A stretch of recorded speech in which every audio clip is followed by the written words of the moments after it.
రైతుకు కనుక తన విత్తనాల వల్ల నష్టం జరిగితే కన్జ్యూమర్ ప్రొటెక్షన్ యాక్ట్ ప్రకారం నష్టపరిహారం పొందొచ్చు.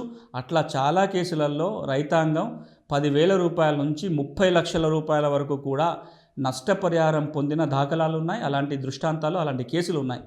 దురదృష్టం ఏంటంటే ఎక్కువ మందికి ఈ విషయం తెలీదు. అంటే కన్జ్యూమర్ చట్టం కింద విత్తనాలు నష్టం పోతే నష్టపరిహారం పొందొచ్చనే విషయం తెలియదు. ఒకవేళ విషయం తెలిసినా కన్జ్యూమర్ ఫోరంకి ఎలా వెళ్ళాలో తెలియదు. దానికి కావాల్సిన లీగల్ సపోర్ట్ దొరకదు.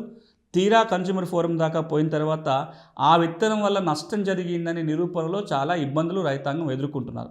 ఈ నేపథ్యంలో రైతు సంఘాలు కావచ్చు, వ్యవసాయ శాఖ కావచ్చు, రైతు మేలు కాంక్షించే ఎవరైనా సరే ఇలాంటి విత్తనాల నష్టం జరిగినప్పుడు వారి వైపు నిలబడి నష్టపరిహారం తెప్పించే ప్రయత్నం కనుక చేస్తే తప్పకుండా చట్టాలలో వెసులుబాటు ఉంది, నష్టపరిహారం వస్తుంది. అంతేకాదు రాష్ట్రంలో ఉన్న ప్రతి రైతుకు ఇట్లా నష్టపరిహారం తెప్పించాల్సిన పని లేదు. కొన్ని కేసులైనా ఇలా నష్టపరిహారం వస్తుంది అనే విషయం నిరూపణ అయితే ఓ మండలంలో 2 రైతులకి నష్టపరిహారం వచ్చినా రెండోసారి ఇట్లాంటి విత్తన కంపెనీలు మరిన్ని జాగ్రత్తలు తీసుకుంటాయి, రైతుకి నష్టం జరగకుండా ఉంటుంది. దురదృష్టం ఏంటంటే చట్టం తెలియకపోవటం, ఈ చట్టాన్ని రైతు వీలైనంతగా వినియోగంలో చేయకపోవటం వల్లనే రైతు ఆశించిన మేరకు ఈ చట్టం వల్ల లాభం పొందలేకపోతున్నాడు.